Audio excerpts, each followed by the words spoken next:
เด็กយើងក្រយើងជាកូនអ្នកស្រែប្រឹងណាមិនដែរទំនេរទួមានគេមាក់ងាយស្ដីថាមិនមែនអ្នកក្រុងឲ្យខ្ញុំរៀបរើយ៉ាងណាខ្ញុំមកពីស្រែចំការគុំដៀលថាឲ្យខ្ញុំឡើយសង្ឃឹមថ្ងៃមួយខ្ញុំនឹងលែងព្រួយផុតក្តីទុក្ខាប្រឹងប្រែងថ្ងៃនេះអស់ពីកាយាសង្ឃឹមវាសនាប្រសើរបងអត់ធន់ក្នុងចិត្តខិតខំដោយក្តីស្មោះសរ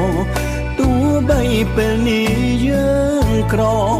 ថ្ងៃក្រោយគង់បានសុខ